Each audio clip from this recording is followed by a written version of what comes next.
especialmente mortal. ¿Cuál?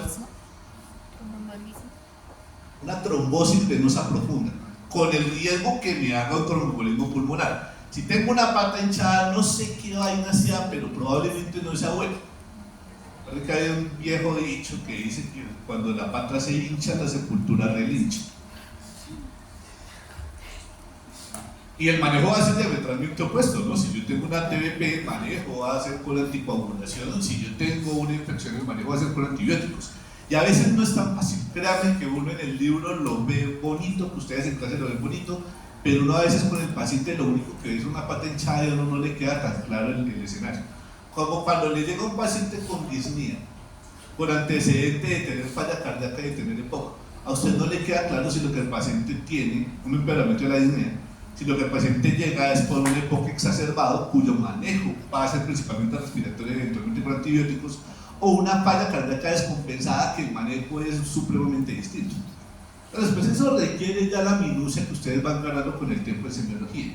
Como no me queda tan claro, pues le tomamos un parcial de orden, este no era qué. Cuadro hemático tenía leucocitosis y el Doppler de miembros inferiores estaba negativo, es decir, no tenía trombosis venosa profunda, y sí lo que tenemos es una infección bacteriana. Ahora, hablando de infecciones de piel y tejido celular subcutáneo, ¿cuál es el agente patógeno más frecuente?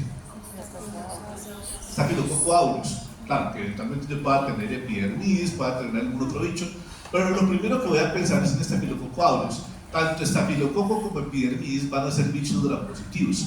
En infecciones de piel y tejido celular subcutáneo, lo primero que yo pienso son infecciones por bacterias gram-positivas. Por supuesto que eventualmente yo puedo tener alguna sobreinfección, no sé, puedo tener leptotriquia, puedo tener algún anaerobio, si me muerde un perro, un gato, un humano, pero no es lo más frecuente. Lo que yo primero voy a pensar es en un bicho gram-positivo. Entonces pensemos hasta el momento en qué nos hemos centrado. Nos hemos centrado que hemos visto 3 infecciones, una infección de vías urinarias, pensando que lo más probable de una IU sea una bacteria gram negativa, principalmente Escherichia coli.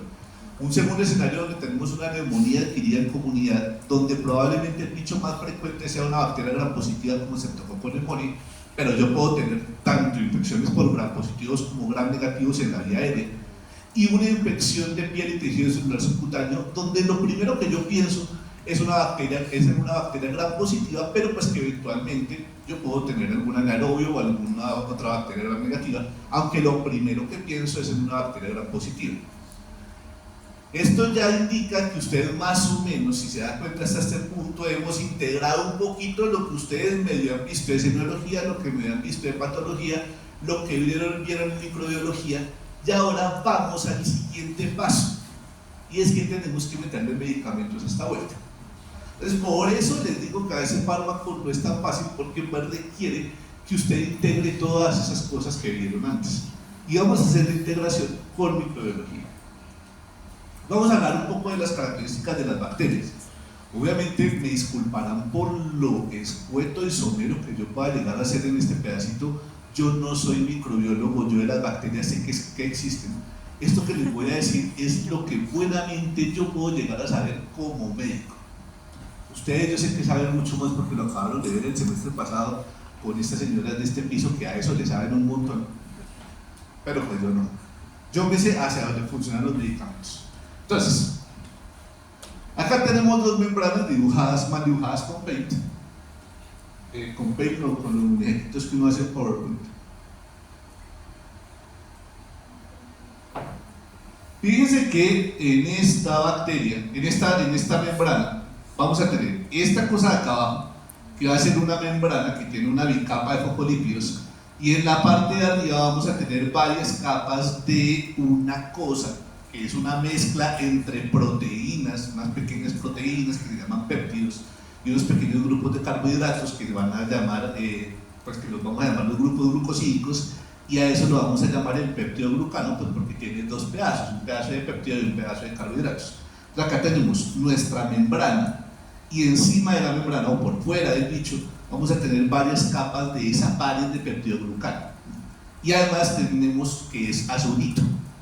Por este lado tenemos como el rojito una membrana interna, fíjese que afuera tenemos otra membrana externa y en la mitad entre las dos membranas, lo que se va a llamar el espacio periplasmático, vamos a tener esta pequeña capa de pared de peptidoglucano.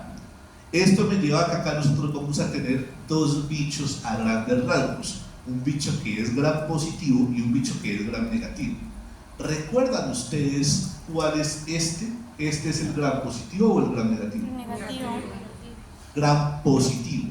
Gram positivo se caracteriza por tener una única membrana y una pared de peptidoglucano que suele ser bastante gruesa, externa. No tiene más membranas. Las bacterias gram negativas se caracterizan porque van a tener dos membranas, una membrana interna y una membrana externa, y en el espacio periplasmático, en la mitad entre las dos, vamos a tener esa pared de peptidoglucano. Listo.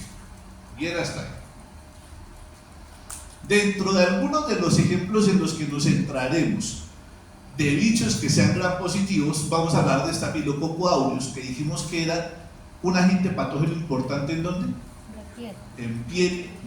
Vamos a tener a Streptococcus pyogenes, a Streptococcus pneumoniae, Streptococcus agalactiae, Enterococcus y todo el grupo de Enterococcus, Faecium y fecalis, Clostridium, las listerias y Bacillus anthracis, y dentro del grupo de las bacterias gram negativas que puedan ser eventualmente importantes para nosotros vamos a tener obviamente a Escherichia coli, a Salmonella, Pseudomonas aeruginosa, Klebsiella, Acinetobacter, Haemophilus y el grupo de las neiserias, gonorrea y meningitis. Un detalle acá particular: hay muchas formas en que ustedes puedan pronunciar el latín. Lo tradicional de las pronunciaciones del latín académico es que la CH suene como una K. Por eso, si bien puede decir Escherichia coli, y suena muy bien para un cachaco, para un bogotano que nos gustan las palabras con che, suele sonar un poco más académico decirle Escherichia. Otro detalle: Pseudomonas, aunque sea un solo bicho, va a seguir siendo Pseudomonas. No le digan Pseudomona. Es como si usted tuviera un amigo que se llamara Andrés. Aunque sea uno solo, es Andrés, no es André. Pues aunque sea una sola Pseudomona, suena horrible. Es una sola Pseudomonas. Hablemos un poquito de lo que pasa con ese tal peptidoglucano. Ese peptidoglucano básicamente es lo que me va a formar la pared, va a ser como los ladrillos con los que se va a formar la pared, y dentro de sus funciones incluye que le va a dar rigidez, consistencia y protección a la bacteria en la medida que la bacteria suele tener una serie de cambios osmóticos. A ver, pasa que las bacterias suelen sufrir del síndrome de Diógenes. ¿Conocen ustedes qué es el síndrome de Diógenes?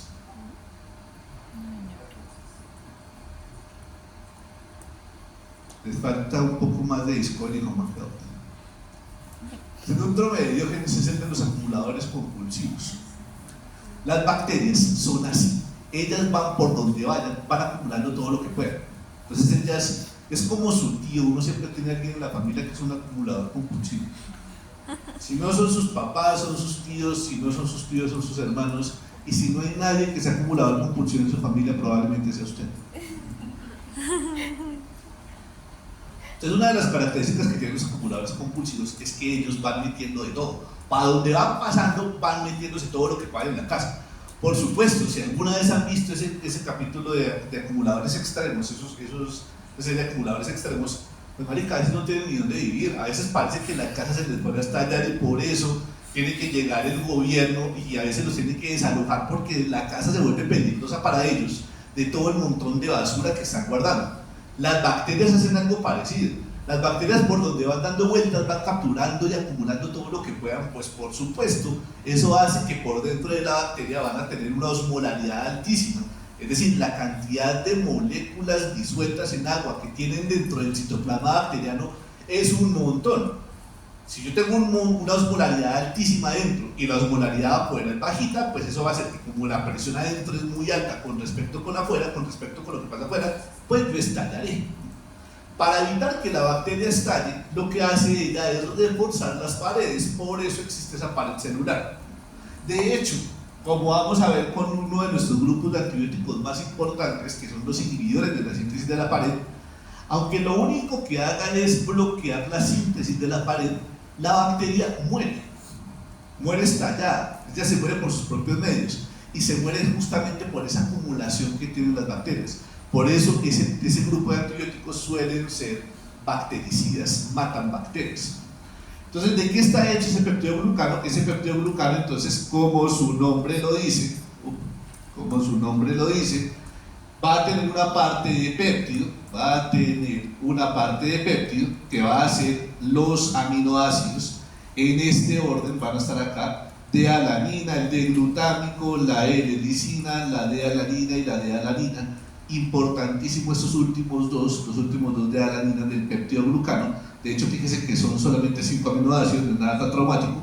Eventualmente, este de acá, esta L-lisina, en algunos bichos puede ser una mesodiamina pimélico, unas vainas rarísimas. Lo normal es que sea L-lisina, pero pues estos 3 de abajo en realidad no me importan. Vamos a ver más adelante que a mí los que me importan son estos 2 de arriba, las 2 D-alaninas.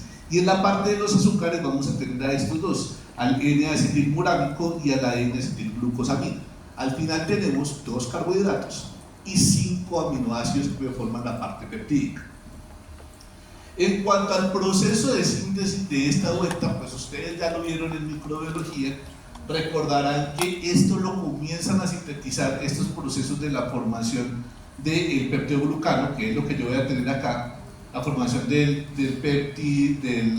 pentapéptido ácido UDP N-acetilmurámico, que es a partir de este carbohidrato, el N-acetilmurámico, y acá yo ya tengo mis aminoácidos, la L-alanina, el glutamato, la L-lisina y las 2 D-alaninas del final. Todo esto lo voy a comenzar a sintetizar a partir de la síntesis de la fructosa 6-fosfato, que de hecho, si ustedes recuerdan, hace parte del metabolismo de los carbohidratos.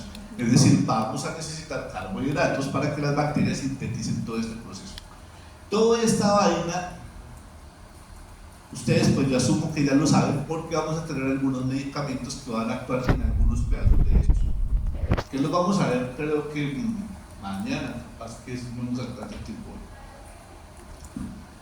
Una vez que nosotros tenemos ese peptidoglucano que se forma al interior de las bacterias, ese peptidoglucano lo sintetizan las bacterias en el interior, ese peptidoglucano va a terminar haciendo unos procesos que van a depender del bactoprenol, que es el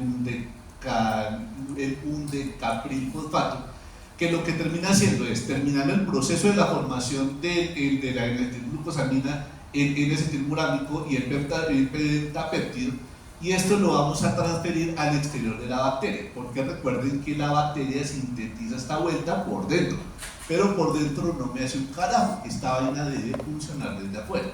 Entonces eso implica que vamos a tener una enzima que se va a encargar de terminar el proceso, pasar el peptidoglucano para afuera, y una vez que ya lo tenemos afuera, vamos a comenzar a formar la pared, a tejerla. Y ese proceso de tejerlo va a depender de 2 proteínas, la glucosiltransferasa, que es una enzima, y la transpeptidasa, que es una enzima. Particularmente esta transpeptidasa, detalle súper importante, esta transpeptidasa es una de las funciones que tiene una enzima que solemos llamar como PBP, Penicillin Binding Protein, o proteína de unión a penicilinas. Entonces, eso va a suceder. Este pedazo de la glucosiltransferasa y la transpeptidasa son procesos que pasan por fuera de la célula. Súper importante porque, de hecho, como entenderán ustedes, esa función transpeptidasa, que es una función de la enzima PDP, es la que nosotros vamos a bloquear con un grupo grande de medicamentos que son los inhibidores de la síntesis de la pared, donde no solamente están las penicilinas, sino también van a estar cefalosporinas y carbapenémicos.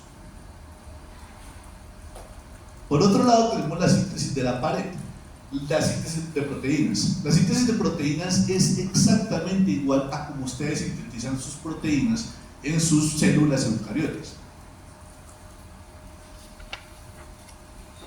Solamente hay una pequeña diferencia, y es, recuerden que ese es un proceso de traducción. El proceso de traducción comienza con un RNA mensajero, y quien va a traducir, quien va a sintetizar a partir de ese RNA mensajero y me sintetizar las proteínas, va a ser el ribosoma. ¿Recuerdan ustedes cómo son las partes del ribosoma de las células eucariotas? Tiene dos unidades que son 60 y 40 o 50 y 30. 50 y 30. 60 y 40 para las células eucariotas, 50 y 30 para las bacterias. Entonces fíjense que acá tenemos otro detalle particular. A mí me interesa utilizar mecanismos de acción que sean específicos de las bacterias. O sea, me toca buscar aquellos aspectos moleculares de las bacterias que sean únicos de las bacterias, y ahí eventualmente yo puedo desarrollar un medicamento. La membrana, por ejemplo, la membrana que tiene la bacteria es la misma membrana que tiene la célula eucariota. O sea, por eucariota me refiero a sus células normales, y por bacteria me refiero al bicho humano. Los dos tienen membranas. ¿Yo puedo desarrollar un medicamento que esté dirigido contra las membranas y lo destruya? Por supuesto. Los detergentes hacen eso. La función de un detergente es pegarse a las membranas y romperlas. Pero, así como me va a romper a las bacterias, también me va a romper a sus células. Entonces, pues sería un medicamento cuyo mecanismo de acción no es muy selectivo, y pues va a tener un alto riesgo para su salud. Imagínense si yo le inyectara FAP intravenoso. La sepsis es la solución. Eso sí. Aprovechándonos que, por ejemplo, ¿ustedes dónde tienen PVP? ¿Qué parte de su cuerpo sintetiza pared?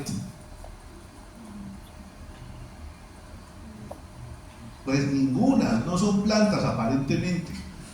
Entonces, toda vez que no son plantas, no son bacterias, ustedes no tienen pared celular. Por eso me sirve ese mecanismo de acción, porque es chimbita, porque está dirigido contra una cosa que es específica de las bacterias. Ahora, otra posibilidad, lo de la síntesis de las proteínas. ¿Yo puedo irme dirigido contra el RNA mensajero? Pues no, porque resulta que ese RNA mensajero de las bacterias es igual al suyo. Vaya, no me jodo. Pero la ventaja es que los ribosomas de las bacterias sí son distintos a sus ribosomas. Entonces ahí sí puedo comenzar a jugar yo. En la síntesis de las proteínas, entonces, vamos a tener al RNA mensajero, que es la cosa esta amarilla.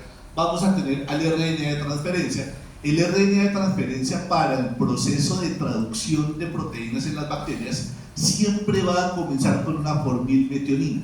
Es un RNA de transferencia, esta cosa acá rarita, que va a tener pegado un aminoácido que es la formilmetionina. Se va a hacer la formilmetionil RNA de transferencia.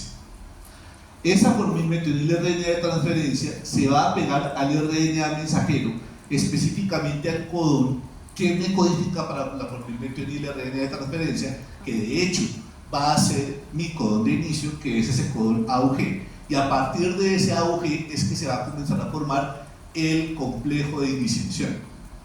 Eso lo vieron ustedes en genética, lo vieron ustedes en microbiología. Esa formación del complejo de iniciación comienza con la unión del formilmetionil RNA de transferencia al codón AUG del RNA mensajero, y a esa vuelta se le van a pegar dos elementos más: la subunidad 30S del ribosoma y la subunidad 50S del ribosoma. Esa subunidad 50S del ribosoma, cuando se forma, pues me va a terminar formando tres bolsillos. Un bolsillo acá, que va a ser el bolsillo P, que es donde se va formando el péptido. Un bolsillo acá, que es el bolsillo A, que es donde se van a pegar los aminoácidos, y un bolsillo de salida o bolsillo E. Tenemos el bolsillo de salida, el E, tenemos el bolsillo P del péptido y el bolsillo A de aminoácido, que es el EPA. El EPA de la subunidad 50S del ribosoma. Toda vez que el aminoácido se va a pegar el péptido, se va a pegar al bolsillo P, me queda el bolsillo A libre. En ese bolsillo A, pues va a venir mi siguiente aminoácido. Entonces aquí el aminoácido con el que comienza es el AUG, el que sigue es el UCA. UCA codifica para una serina. un CA codifica por una serina, entonces en efecto, acá se va a pegar un aminoácido RNA de transferencia, es decir, una serina pegada a un RNA de transferencia que se va a pegar al bolsillo A. Y una vez que yo tengo los dos bolsillos, el P y el A ocupados, viene el detalle más importante de esta situación, y es que se forma un enlace peptídico.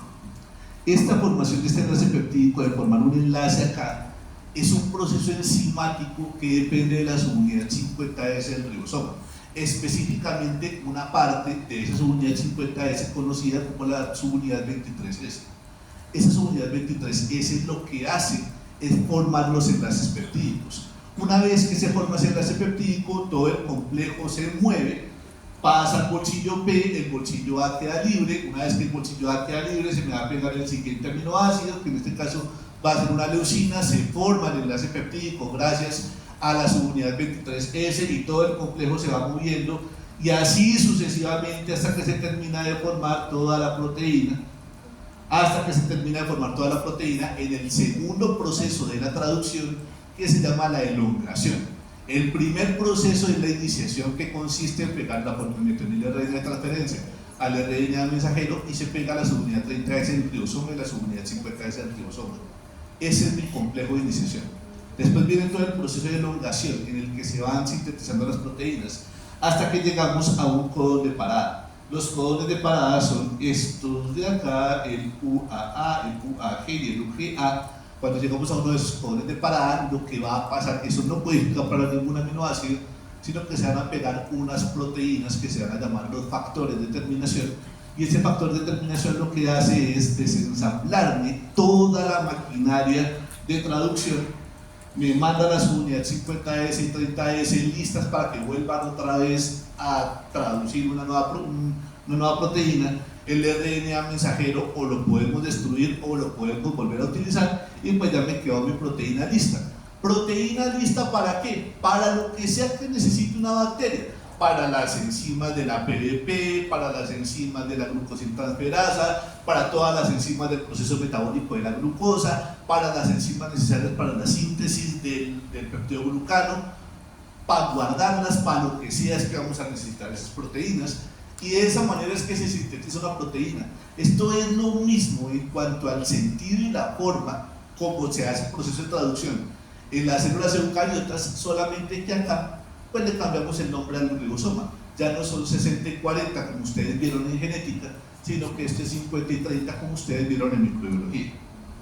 Entenderá que mis medicamentos que van a funcionar como inhibidores de síntesis de proteínas están selectivos para bloquear a la subunidad 50S y a la subunidad 30S. Difícilmente me alcanzan a bloquear a las unidades 60 y 40 de las células eucariotas.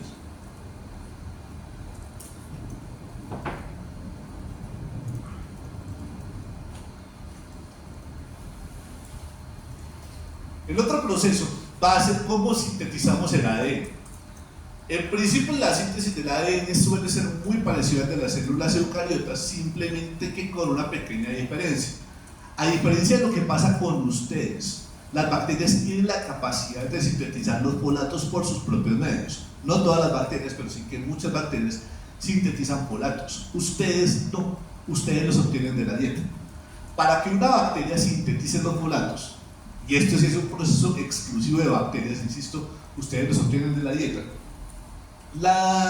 el protofolato, la molécula con la que la bacteria va a comenzar a sintetizar los folatos, va a ser esta cosa acá que se llama la molécula de pteridina. Esa molécula de pteridina, si se dan cuenta, es muy parecida a la molécula del tetrahidrofolato, solamente que tenemos que hacerle algunos cambios, especialmente de donación de electrones. Para mover esos electrones, quien se los va a entregar va a ser justamente el NADH, por acá tenemos el NADPH, le va a entregar los electrones, pero para eso necesitamos pegarle varios grupos de glutamato. Problema que el glutamato no se pega directamente con la pteridina, así que me toca hacer una serie de procesos aburridísimos, pero pues de malas, que incluyen que inicialmente la molécula de pteridina, o pteridina, como la quieran llamar, pteridina, se va a pegar a esta cosa azul que se llama el ácido paraaminobenzoico, o PAB. Ácido paraaminobenzoico, o PABA, o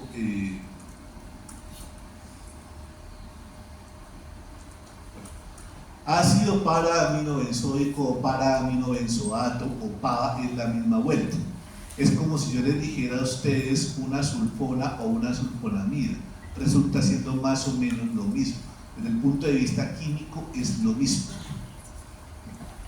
Si yo digo el ácido para-aminobenzoico o el para-aminobenzoato, pues resulta siendo lo mismo, solamente que uno está en la forma de ácido y el otro no, pero es la misma vuelta. Cuando la molécula de pteridina se pega con el PABA, con el ácido para-aminobenzoico, me van a formar una cosa que se llama el ácido dihidroteroico. Eso lo va a catalizar una enzima que se llama la dihidroteroato sintasa.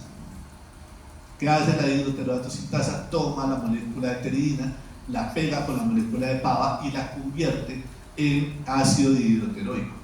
Una vez que ya tenemos ese ácido dihidroteroico, le vamos a pegar varios glutamatos para formar el ácido hidrofólico, y a partir de esos folatos le vamos a comenzar a pegar NADPHs para convertir ese folato en ácido hidrofólico y después en ácido tetrahidrofólico, y a partir del tetrahidrofolato o ácido tetrahidrofólico vamos a sintetizar las purinas. ¿Recuerdan ustedes cuáles son las purinas?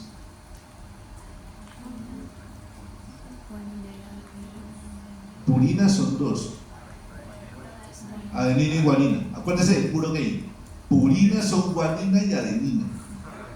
Y el resto, timina, uracilo y citosina, van a ser las pirimidinas. Esa guanina y adenina las necesitan las bacterias ¿para qué?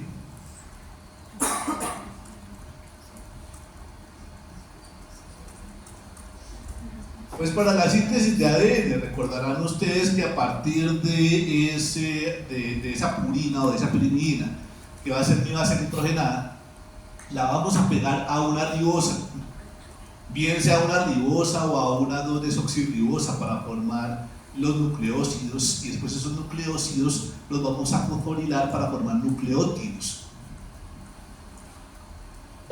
Y con eso es que van a sintetizar su ADN o van a sintetizar su ARN.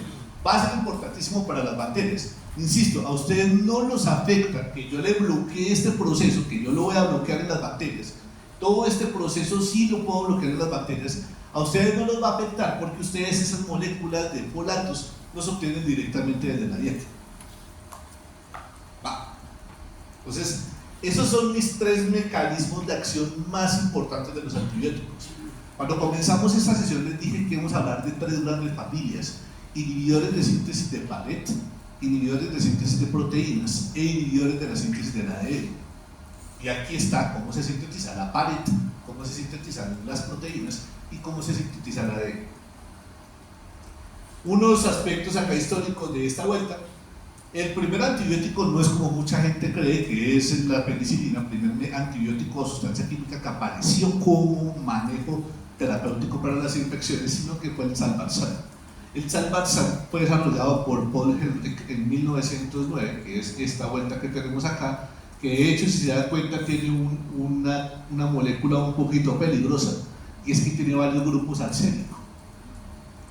Mata bacterias, sí, que mata personas capaz que también, pero las bacterias las matan. Muerto el perro, muerta la cancha. Ese medicamento, el Salvarsan, comenzó a utilizarse inicialmente para el manejo de la sífilis. Fíjense que era un medicamento de tener arsénico y intravenoso, pero era una chiquita para el manejo de la sífilis. Hoy en día, pues manejar la sífilis es mucho más fácil porque todavía la seguimos manejando con penicilina. Pero antes del advenimiento de la penicilina, la gente se moría de sífilis. Ustedes capaz que en la historia de la literatura, en la historia del arte, han visto que muchos de los grandes poetas, de los grandes artistas murieron de sífilis. La gente iba a morir si tenía su sífilis, pero acá ya me aparece una opción. Capaz que en el camino se me mueren un montón, pero ya tengo una opción.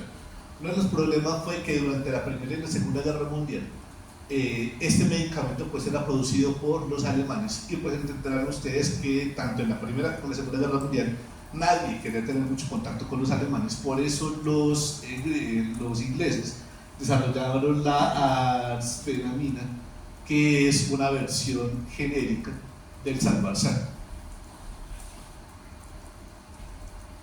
Aparece también tiempo después por Gerard Domack la primera sulfona o sulfonamida, que es el Prontosil.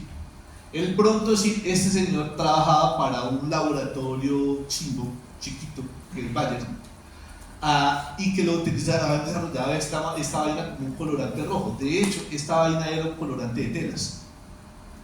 El tipo, investigando ese tal colorante de telas, el pronto sí, se dio cuenta que esta vuelta eventualmente te bloqueaba el crecimiento de ciertas bacterias. No sé, me imagino yo que las telas rojas les crecían menos bacterias que las telas de otros colores. Y el tipo dijo, ay, ve qué curioso, venga, comenzamos a experimentar qué potencial tiene el prontosil, el colorante rojo, para evitar el crecimiento de las bacterias. Y pues así fue que el tipo comenzó a investigar sobre esta vuelta. Detalle interesante, el tipo, dentro de las primeras personas en los que lo utilizó, pues lo utilizó inicialmente en ratas, pero en esa época a la hija le dio alguna infección aparentemente grave, y pues el tipo, desesperado con lo de la hija, dijo, pues inyectémosle el color rojo a la hija a ver qué le pasa. Creo que la hija sobrevivió, pero sé que fue la primera persona a la que se le aplicó una sulfonamida. El tipo, por el desarrollo del prontosil y de la primera sulfonamida, se ganó el premio Nobel de Medicina o Fisiología, pero lo obligaron a rechazarlo porque entenderá que se lo ganó en el año 39. El tipo era alemán, no era tan fácil. Sulfonamidas, este principio activo de la sulfonamida básicamente es un inhibidor de la síntesis del ADN.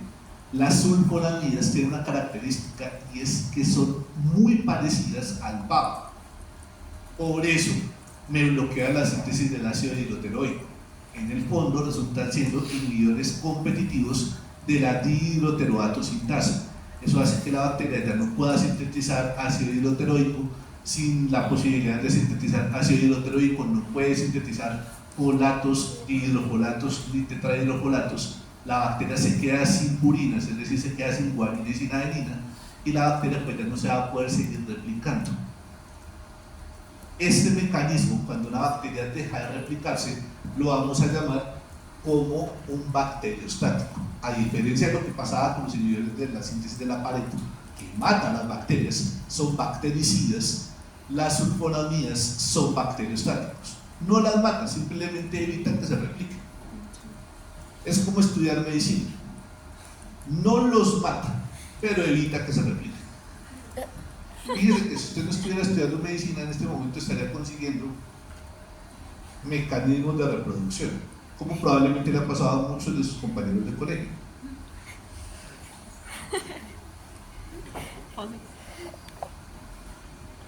Y por último tenemos acá, bueno, por último del grupo de desarrollo de antibióticos tenemos al granito de la penicilina, que es Alexander Fleming. Recuerden que Fleming desarrolló la penicilina en el año 28 en el St. Mary's Hospital en Londres, mientras estaba investigando una vaina que se llama la lisocima, que él también descubrió un poco accidentalmente en el año 1921. ¿Recuerdan ustedes que la historia de la penicilina es la historia de la serendipia, de cómo se encuentra un medicamento absolutamente accidental? El tipo básicamente estaba investigando qué había en la saliva que evitaba el crecimiento de las bacterias. Probablemente el tipo era de los que estaba haciendo sus cultivos sin tapabocas, andaba hablando con todo el mundo, caían partículas de saliva sobre las bacterias y se daba cuenta que cuando las ponía a cultivar, pues donde había caído a saliva no crecían las bacterias. Y digo, ay, ve qué curioso, venga, investigamos qué hay en la saliva que evita el crecimiento de las bacterias. Y en esas probablemente que el tipo de alguna manera debió haber llegado a alguna suerte de pan o algo por el estilo. De hecho, si ustedes alguna vez se les ha dañado el pan, ese hongo verde que le crece al pan es penicillium. El tipo seguramente dejó para algunas vacaciones ahí el pan que le creciera, y resultó que donde crecían los hongos no crecían las bacterias, se le contaminó. Normalmente un microbiólogo cualquiera, cuando ve que su cultivo se contamina, lo que hace es botar, pero al tipo le llamó mucho la atención que donde crecían los hongos no crecían las bacterias, y dijo, ve marica, venga, ¿qué tendrá ese hongo penicillium que evita el crecimiento de las bacterias? Y a partir de ese penicillium notatum fue que el tipo comenzó a investigar qué puede llegar a ser. El tipo en el fondo no desarrolló el mecanismo de acción, no lo encontró. Fíjense que acá primero se encontró el medicamento y no se sabía cómo funcionaba. El tipo se enfocó, fue en buscar mecanismos de estabilización y de producción, porque además producir esto es absolutamente dispendioso. Ustedes en microbiología vieron que cultivar hongos es muy demorado. Las bacterias crecen relativamente rápido, pero los hongos son demoradísimos.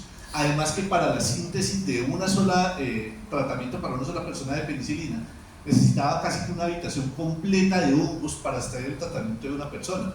Por eso el tipo lo que se enfocó no fue en encontrar cómo funcionaba, sino en buscar formas de estabilización y de mejorar la producción.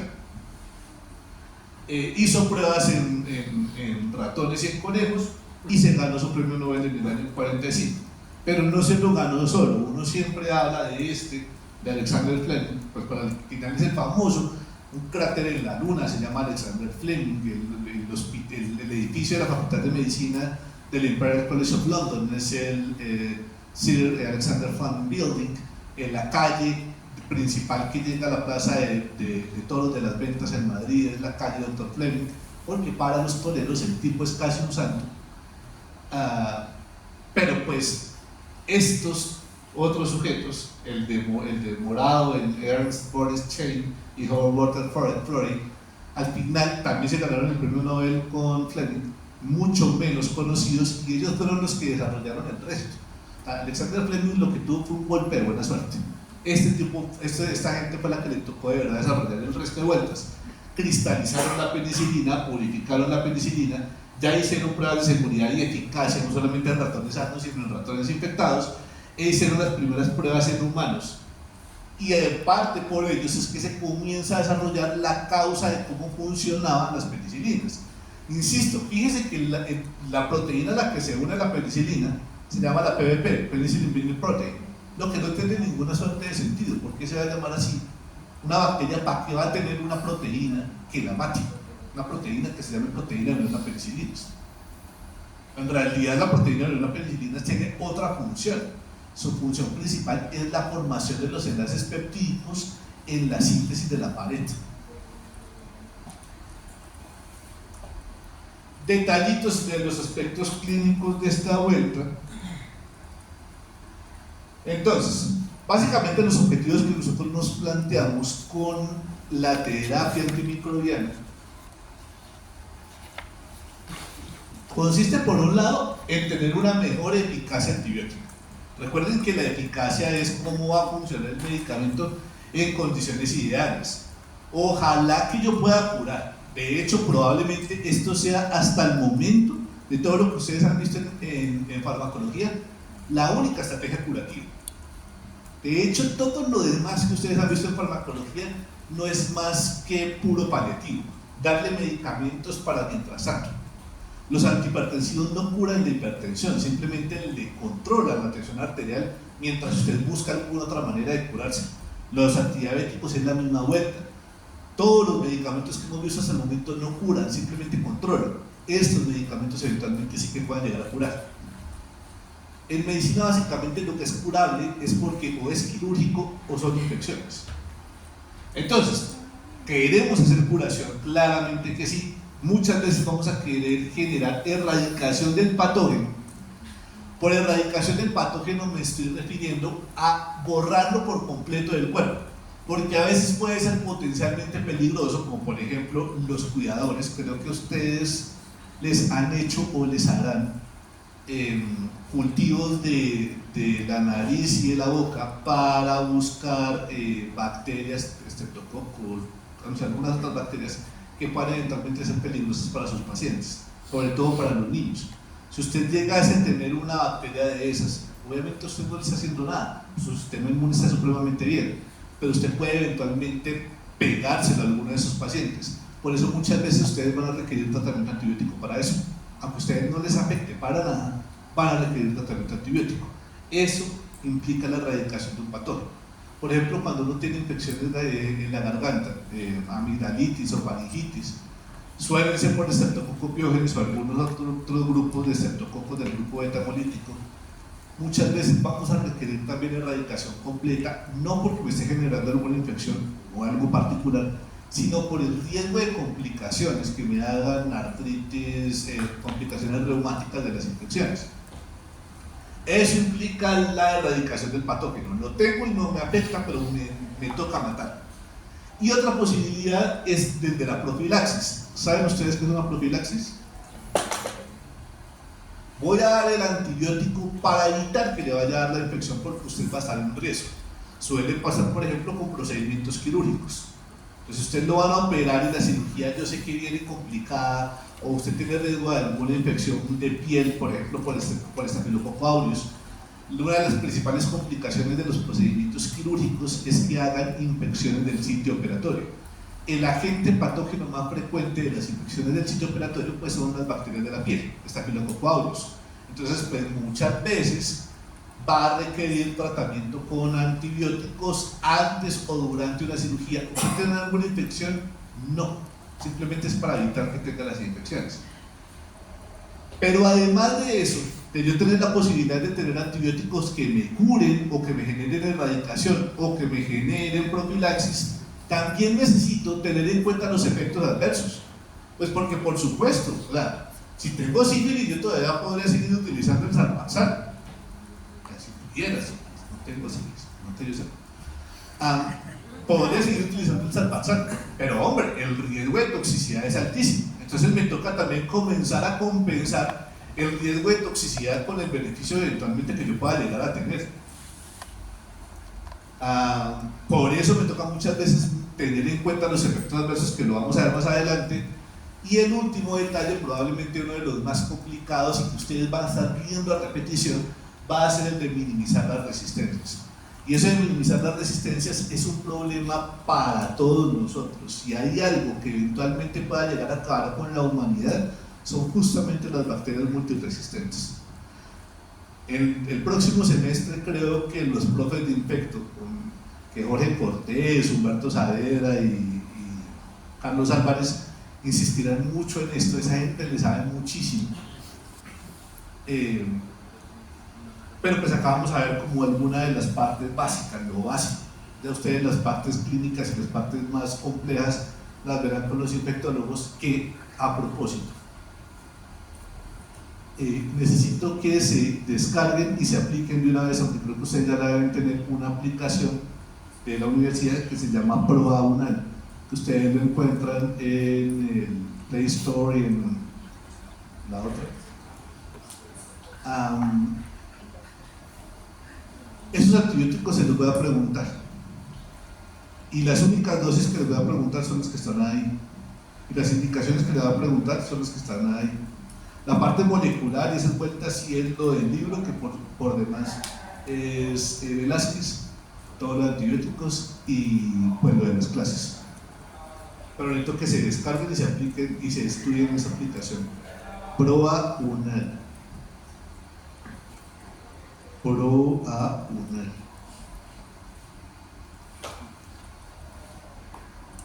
Listo. Tenemos esta vaina que se llama el triángulo de Davis, que es como una relación que existe entre tres sujetos: el antibiótico, el sujeto, que pues en el fondo no es el huésped, es el hospedero, y el bicho. Entonces, la relación que existe entre el antibiótico y el hospedero, es decir, el paciente, pues va a estar relacionado con la parte de farmacología, farmacocinética, farmacodinámica, efectos adversos y los potenciales riesgos de toxicidad. De eso depende que yo vaya a escoger un antibiótico o no para cierto paciente. Pero evidentemente no únicamente va a depender que el medicamento funcione y que funcione una maravilla y que llegue y que no sea muy tóxico, sino pues que evidentemente funcione, tenga la capacidad de matar al bicho. Entonces, a diferencia de lo que nos pasa muchas veces, esto no le va a servir el mismo antibiótico para toda la gente, porque esto va a depender de características propias del paciente y características propias de la infección y del bicho.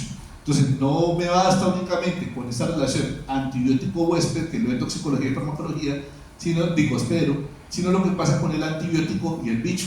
Y esto va a depender de la sensibilidad que tenga el bicho por el antibiótico y de los potenciales riesgos de resistencia que tenga el bicho por el antibiótico.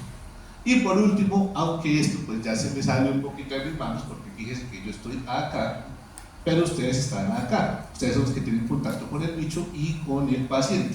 Y pues eso va a depender del estado de inmunidad del paciente, del estado de la infección, el tipo de la infección, entre otras. Tengo que tener en cuenta todas estas variables para yo seleccionar un solo antibiótico.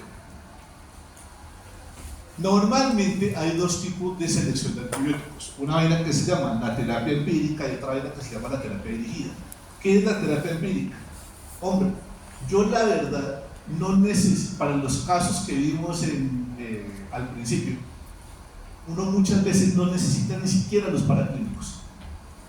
O sea, que me llega la paciente con la infección de vías urinarias, el primero, la primera. Llega la señora con un dolor bajito, que le arde para orinar, tiene urgencia urinaria, lleva 2 o 3 días así, tiene actividad sexual regular, ella le ha pasado varias veces infecciones de vías urinarias. Hombre, es verde por fuera, verde por dentro y la mitad tiene una pepa de aguacate, tiene una infección urinaria. El agente patógeno más frecuente es una Escherichia coli. Yo necesitaba tomarle un cuadro hemático, un parcial de orina y un urocultivo. Probablemente no. De hecho, muchas veces uno en el contexto de la vida real uno no lo va a solicitar, entre otras porque bueno, un parcial de orina no dice capaz que sí.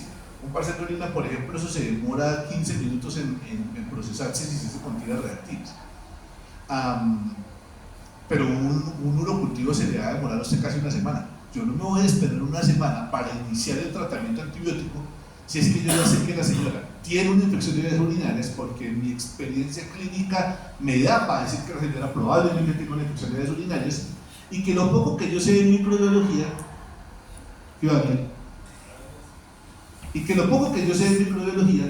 es que la agente patógeno más frecuente es Escherichia coli. Listo, bebé, usted con eso ya es más que suficiente. No necesita muchas veces laboratorios clínicos. Ustedes, y es una cosa que discutíamos un poco con uno de los grupos ayer, en seminario, ustedes, y me pasa a mí también, uno resulta estando muchas veces sesgado por el sitio de su formación.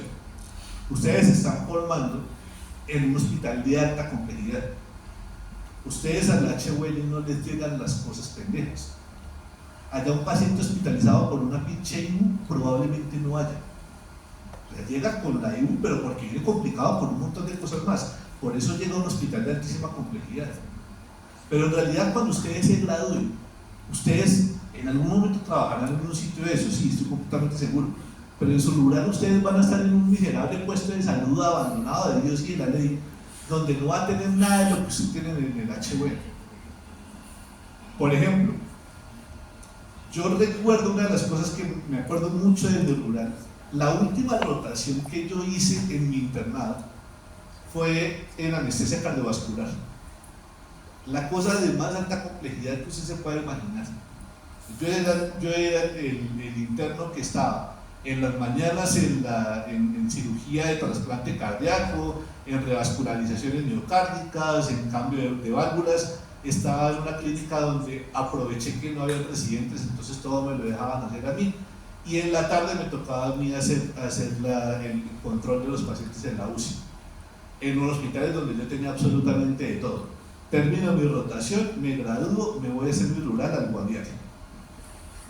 Mi primer paciente que yo atendí con mi propio sello era un paciente con diarrea, un peladito con diarrea. Es una curada. Pero usted puede creer que yo nunca en mi vida, en toda mi carrera, había visto un paciente con diarrea. Porque es que no llegan al hospital de la misericordia, no llega un pinche paciente con diarrea. Llega el paciente, uno sabe manejar una leucemia, crisis aguda de leucemia, pero una pinche diarrea, uno dice, marica, ¿qué le hago?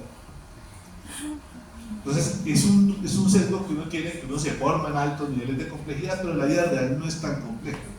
Ya después, cuando ustedes sean infectólogos y eso, pues sí, pero cuando ustedes se gradúen como médicos generales, pues no. Entonces, cuando uno llega, por ejemplo, a un puesto de salud como el que yo estaba en el Guaviare, estaba a 3 horas de San José del Guaviare, donde no había electricidad, no había agua potable, no había señal de teléfono. De hecho, la electricidad supe que había llegado hasta hace poquito, pero en mi época había una planta eléctrica de diésel y la planta eléctrica la prendían 2 horas al día. Eran las 2 horas que había luz, del resto no había luz. Si me llegaba una paciente con una infección de vías urinarias, yo me iba a poner a hacer un urocultivo. Lo chistoso es que había laboratorio. En mi puesto de salud tenía laboratorio, tenía un quirófano y una sala de cirugía. ¿Para qué? No había luz. Y el puesto de salud éramos un auxiliar de enfermería y yo. O sea, era absolutamente inútil. Claro, eventualmente a veces, por ahí una vez cada 6 meses, me llegaba un tarrito de tiras reactivas para hacer los parciales de orina, pero hasta ahí. Obviamente sí me tocaba a veces encender mi plantica eléctrica, pues porque hacía mucho calor o tenía que ver caso cerrado, o tenía que hacer las gotas gruesas, porque entre otras, eso sí que era responsabilidad mía hacer las gotas gruesas.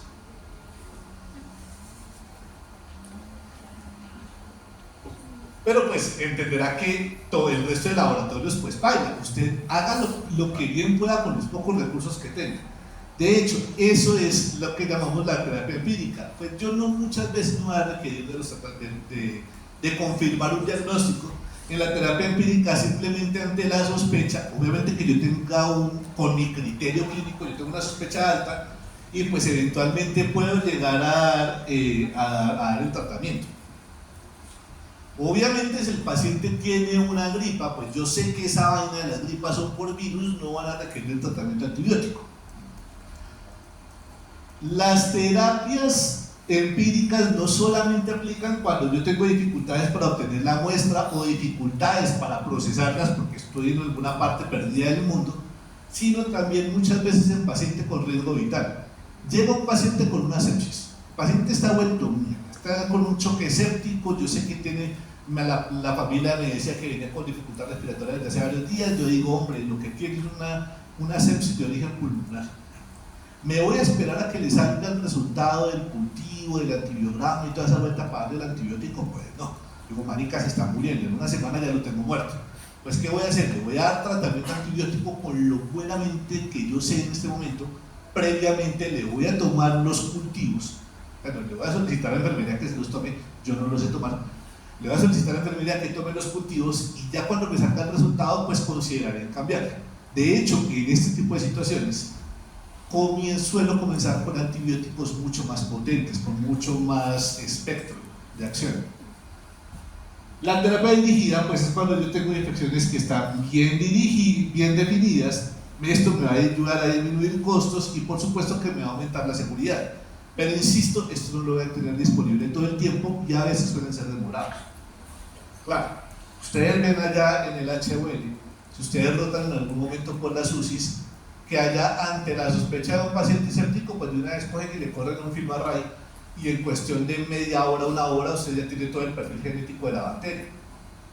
Se invita, marica, y por eso vamos a tener que ver perfiles genéticos de resistencia durante esta temporada de antibióticos. Pero pues, sépase que por fuera del HUL de los grandes hospitales, film array no existe. Ya ustedes, cuando comenzamos a hablar que de la neumonía, el agente patógeno probablemente más frecuente era Streptococcus pneumoniae, que de la IBU, que el agente patógeno probablemente más frecuente era el Escherichia coli, y de las infecciones en la piel, que probablemente el agente patógeno más frecuente es Staphylococcus aureus, pues es una vaina que yo no me la inventé, yo me lo sé porque pues es una cuestión de microbiología y epidemiología, me dice a mí que son los agentes patógenos más frecuentes. Entonces, por eso, muchas veces nosotros, pues estas vainas ya sabemos per se que uno de los agentes patógenos más frecuentemente asociados con las meningitis bacterianas van a ser los Streptococcus pneumoniae, que vienen de Neisseria, Haemophilus, listerias, que por ejemplo en la sinusitis voy a tener los mismos bichos que me suelen producir infecciones respiratorias altas, Streptococcus pneumoniae, Haemophilus influenza, lo mismo que tenemos en otitis, lo mismo que tenemos en neumonías adquiridas en comunidad. Toda la vía respiratoria suele tener los mismos bichos, excepto que yo esté pensando, por ejemplo, en tuberculosis o en alguna infección, en alguna neumonía típica, que las infecciones en la piel lo más frecuente es que yo tenga Staphylococcus aureus, que en gastritis pues el Helicobacter pylori, que en las infecciones del tracto urinario lo más frecuente sea Escherichia coli, y en las enfermedades de transmisión sexual, pues eso ya va a depender un poco del tipo de enfermedad de transmisión sexual, pero pues ahí vamos a incluir al linfogranuloma venérea por Haemophilus ducreyi, la gonorrea, las uretritis gonocócicas, las enfermedades pélvicas inflamatorias que pueden ser por clamidia, por Neisseria y pues la sífilis de toda la vida. Con esta vuelta pues yo ya tengo una aproximación clínica para saber cuál es el bicho más probable sin tener que yo andarle haciendo cultivos a todo el mundo. Insisto, los cultivos no es que sean malos, es que muchas veces pueden ser algo costosos, pero sobre todo es que son muy demorados. Y yo muchas veces no voy a tener tanto tiempo. Unas definiciones acá pequeñitas. Hablamos de un antibiótico como aquella sustancia química que es producida por un microorganismo, como lo que nos pasa con penicilina, y que elimina o que va a inhibir el crecimiento de otros. Entonces, esa es la definición tradicional de lo que es un antibiótico. Nosotros hablamos de quimioterapéutico cuando estamos hablando de compuestos de síntesis química. De hecho, actualmente casi todos nuestros medicamentos suelen ser quimioterapéuticos. Por eso los objetivos le dije que eran quimioterapéuticos, aunque en su origen sean antibióticos. Me explico. La penicilina inicialmente se extraía de Penicillium notatum, es verdad, pero les dije que cultivar hongos es muy demorado y que eso requería mucho espacio y mucho tiempo. De hecho, había un viejo y conocido refrán que como la penicilina tocaba reutilizar. La penicilina tiene una gran ventaja y es que esa vaina no se metaboliza, se elimina 100% por la orina y se elimina relativamente rápido y sin cambios. Imagínense que si yo necesito un montón de tiempo y costos para sintetizar una sola unidad de penicilina, y pues esa penicilina yo se lo voy a inyectar a alguien y esa persona lo va a desperdiciar después orinándolo. Una de las estrategias que se utilizaban en los primeros años de la penicilina es que la orina del paciente se recolectaba, se purificaba esa penicilina y se la administraba a otro paciente. Pues había un viejo y conocido refrán que decía que la penicilina era una sustancia que los hongos nos habían regalado, que los Fleming nos habían regalado, y que los policías las purificaban. Los policías, en la medida en la que aparentemente dicen las malas lenguas, podían tener un alto riesgo de infecciones por Neisseria gonorrhoeae o treponema pálido. Pues como a ellos se les daba mucha penicilina, no se iba a desperdiciar la orina valiosa del policía, sino que se les sacaba la orina al policía, cuando se les sacaba, se esperaba que se lo orinara y se purificaba para los siguientes pacientes. Y hablamos de un antimicrobiano como aquella sustancia que es producida por órganos o de síntesis química, por organismos de síntesis química, es decir, me incluye antibióticos y quimioterapéuticos que son capaces de inhibir o destruir los microorganismos. Eso es más o menos lo que vamos a estar hablando ahorita como antimicrobianos. Estos medicamentos los vamos a tener un chingo de clasificaciones. Vamos a tener una clasificación que vamos a estar utilizando, que es esta de estructuras químicas.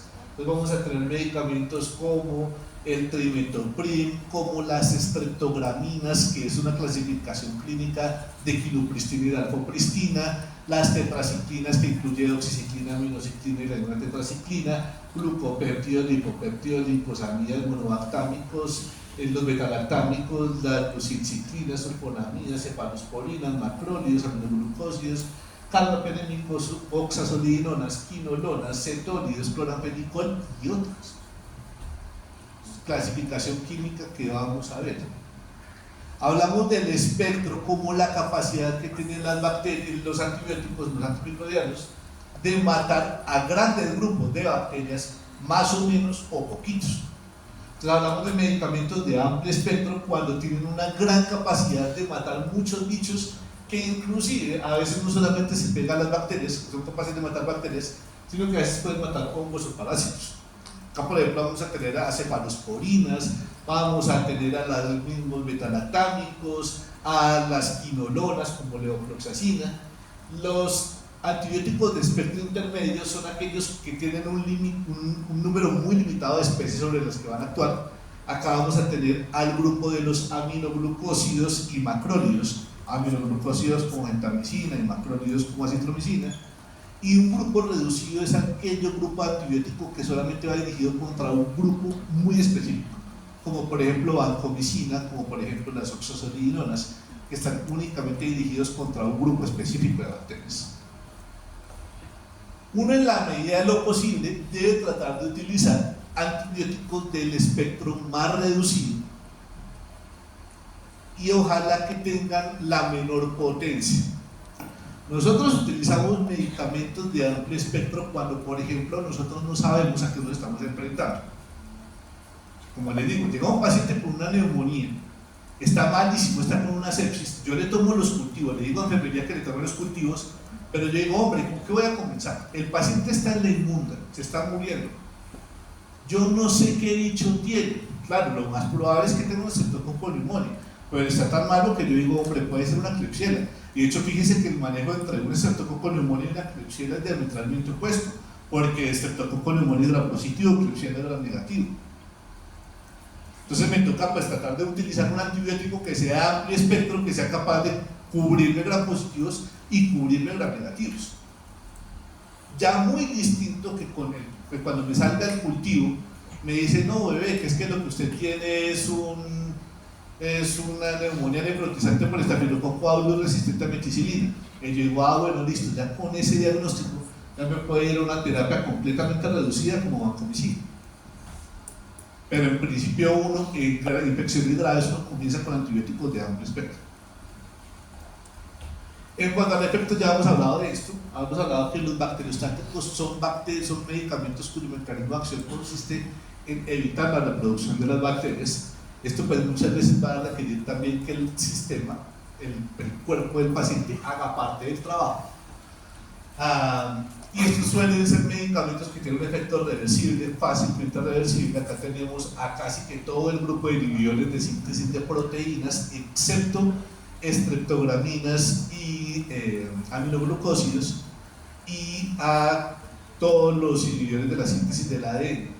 Dentro del grupo de la síntesis del ADN tipo sulfonamidas. Dentro del grupo de los bactericidas van a estar los antibióticos que tienen la capacidad sí directamente de matar bacterias. Acá tenemos a todos los inhibidores de síntesis de la pared, beta-lactámicos, cefalosporinas, carbapenémicos, a estreptograminas y aminoglucósidos, y a las quinolonas, que son inhibidores de la síntesis del ADN, pero un paso más adelante. Son inhibidores de DNA girasas, topoisomerasas. Y en cuanto a su mecanismo de acción, esta clasificación de mecanismo de acción, que de hecho es la que vamos a comenzar a utilizar ahorita, igual vamos a utilizar todas las clasificaciones al tiempo, pero pues esta es de hecho la que están organizados los capítulos de los libros. Entonces tenemos a los inhibidores de la síntesis de la pared, donde tenemos a beta-lactámicos, cefalosporinas, carbapenémicos, glucopéptidos, lipopéptidos y hipocomicina, a los inhibidores de la síntesis de proteínas, donde tenemos a inhibidores de la subunidad 30S del riosoma como aminoglucósidos y tetraciclinas, y a los inhibidores de la subunidad 50S del riosoma como cloranfenicol, macrólidos, isotonidos, oxazolidinonas, estreptograminas y glicosamidas. Vamos a tener a los inhibidores de la síntesis de ácidos nucleicos, ahí tenemos a quinolonas, rifamicinas, que me bloquean en las topoisomerasas. A los inhibidores de las rutas metabólicas, acá tenemos a las rutas metabólicas de la síntesis de ADN, acá tenemos a trimestoprim y sulfonamidas, y a los inhibidores de la permeabilidad de la membrana, que vamos a tener a polienos, que creo que ustedes ya lo vieron en antimicóticos, que creo que con Angélica Knudson ya vieron antimicóticos, lo verán entonces al grupo de polienos, que no los utilizamos con mucha frecuencia como antibióticos, sino como antiparasitarios para el manejo de leishmania, que es anfotericina B, y como antimicótico que tenemos a nistatina de anfotericina B, y a las polimixinas como polimixina B y polimixina A. Y características físico-químicas que incluyen a medicamentos que son altamente hidrofílicos y medicamentos que son altamente lipofílicos. De esto va a depender parte de su mecanismo de acción y va a depender sobre todo su farmacocinética. Y es que la farmacocinética va a ser una mierda. Fíjense que llevo casi 2 horas hablando únicamente de la introducción. Los medicamentos que son altamente hidrosolubles pues suelen tener un volumen de distribución mucho más pequeño. Claro, tienen la ventaja que se van a eliminar fácilmente por vía renal, así que van a ser relativamente seguros. Van a llegar a los sitios en donde yo tenga líquidos, pero no son capaces de llegar, por ejemplo, a nivel intracelular, porque no son capaces de pasar las barreras de las membranas. Entonces acá vamos a tener medicamentos que se quedan únicamente en sangre y en el tejido y en el líquido extracelular, como suele pasar con los beta-lactámicos, aminoglucósidos y glucopéptidos. Y vamos a tener a los medicamentos que son altamente lipofílicos. Estos medicamentos evidentemente van a tener un volumen de distribución mucho más grande No los voy a eliminar directamente por la orina, pues porque recuerden que son grasas y no una orina grasa, así que va a requerir un proceso extra a nivel hepático para el proceso de metabolismo y transformación, y estos sí que suelen tener una mayor penetración a ciertos tejidos e inclusive a las células. Acá vamos a tener a las quinolonas fluoradas, no a las quinolonas de primera generación, sino únicamente a las que tienen flúor, como las fluoroquinolonas, a los macrólidos, a las rifamicinas y a las oxazolidinones.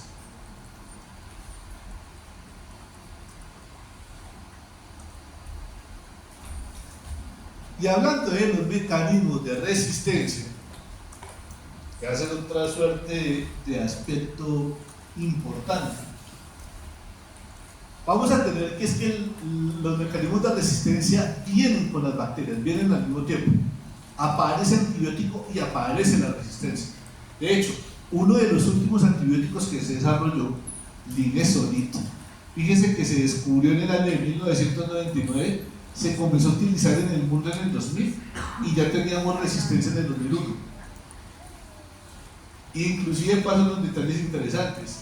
Si bien la penicilina se descubrió en el año 40, para el año 40 ya se había identificado resistencia, pero de hecho ha existido una evolución muy interesante de la resistencia a las penicilinas, y específicamente hablando de Staphylococcus aureus.